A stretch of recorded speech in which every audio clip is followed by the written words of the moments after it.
السلام علیکم today's video کے ناظرین کو خوش آمدید کہتے ہیں۔ آج کی ویڈیو میں ہم آپ کے لیے جو ٹاپک لے کے آئے ہیں وہ ہے جب قرآن پاک پہ پابندی لگی تو ہزاروں معجزات رونما ہوئے۔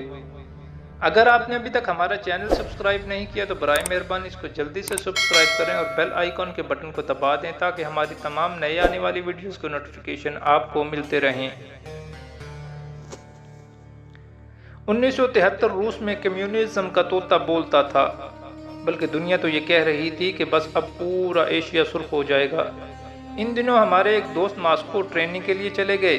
وہ کہتے ہیں کہ جمعے کے دن میں نے دوستوں سے کہا کہ چلو بھائی جمعہ ادا کرنے کی تیاری کرتے ہیں۔ تو انہوں نے کہا کہ یہاں مسجدوں کو گودام بنا دیا گیا ہے، ایک تو مساجد کو سیاحوں کی قیامگاہ بنا دیا گیا ہے۔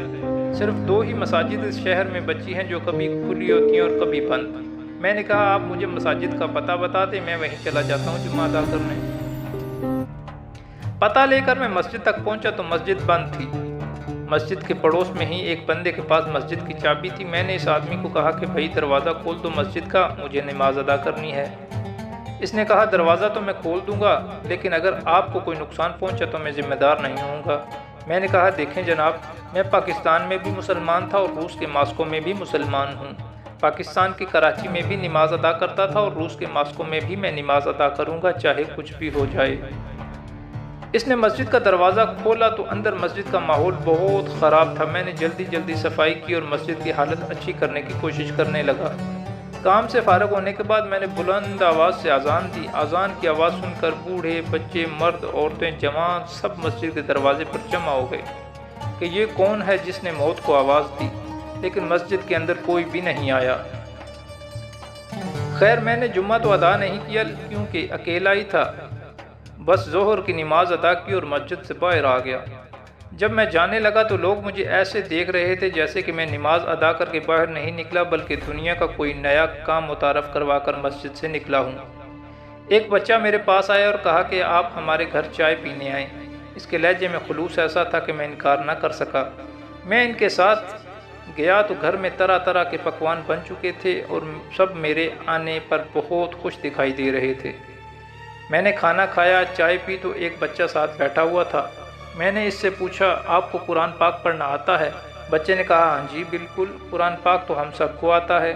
میں نے جیب سے قرآن پاک کا چھوٹا سا نسخہ نکالا اور کہا یہ پڑھ کر سناؤ۔ بچے نے قرآن کو دیکھا اور مجھے دیکھا، پھر قرآن کو دیکھا اور ماں باپ کو دیکھ کر دروازے کو دیکھا، پھر مجھے دیکھا۔ میں نے سوچا اس کو قرآن پاک پڑھنا نہیں آتا، لیکن اس نے کہا کیونکہ اس کو قرآن پاک پڑھنا آتا ہے۔ میں نے کہا بیٹا یہ دیکھو قرآن کی اس آیت پہ انگلی، بسم اللہ الرحمن الرحیم یا ایھا الذین آمنوا قوا انفسکم، رکھی تو وہ فر بولنے لگا بنا قرآن کو دیکھے ہی۔ مجھے حیرت کا ایک شدید جھٹکا لگا، یہ تو قرآن کو دیکھے بنا ہی پڑھنے لگا۔ میں نے اس کے والدین سے کہا حضرت یہ کیا معاملہ ہے؟ انہوں نے مسکرا کر کہا دراصل ہمارے پاس قرآن پاک موجود نہیں، کسی کے گھر سے قرآن پاک کی آیت کا ایک ٹکڑا بھی مل جائے تو اس تمام خاندان کو پھانسی کی سزا دے دی جاتی ہے۔ اس وجہ سے ہم لوگ قرآن پاک نہیں رکھتے گھروں میں۔ تو پھر اس بچے کو قرآن کس نے سکھایا، کیونکہ قرآن پاک تو کسی کے پاس ہے ہی نہیں؟ میں نے مزید حیران ہو کر پوچھا۔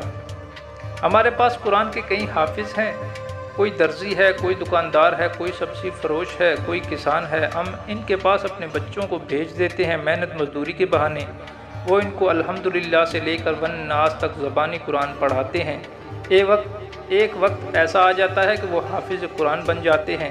کسی کے پاس قرآن کا نسخہ ہے نہیں، اس لیے ہماری نئی نسل کو ناظرہ نہیں آتا، بلکہ اس وقت ہماری گلیوں میں آپ کو جتنے بھی بچے دکھائی دے رہے ہیں یہ سب کے سب الحمدللہ حافظ قرآن ہیں۔ یہی وجہ ہے کہ جب آپ نے اس بچے کے سامنے قرآن رکھا تو اس کو پڑھنا نہیں آیا، لیکن جب آپ نے آیت سنائی تو وہ فر بولنے لگا۔ اگر آپ نہ روکتے تو یہ سارا قرآن ہی پڑھ کر سنا دیتا۔ وہ نوجوان کہتا کہ میں نے قرآن کا ایک نہیں کئی ہزار معجزے اس دن دیکھے۔ جس معاشرے میں قرآن پہ پابندی لگا دی گئی تھی رکھنے پہ، اس معاشرے کے ہر بچے، بوڑھے، مرد، عورت کے سینوں میں قرآن حفظ ہو کر رہ گیا تھا۔ میں جب باہر نکلا تو کئی 100 بچے دیکھے، ان سے قرآن سننے کی فرمائش کی تو سب نے قرآن سنا دیا۔ میں نے کہا لوگو تم نے قرآن رکھنے پہ پابندی لگا دی، لیکن جو سینے میں قرآن مجید محفوظ ہے اس پہ پابندی نہ لگا سکے۔ تب مجھے احساس ہوا کہ اللہ پاک کے اس ارشاد کا کیا مطلب ہے۔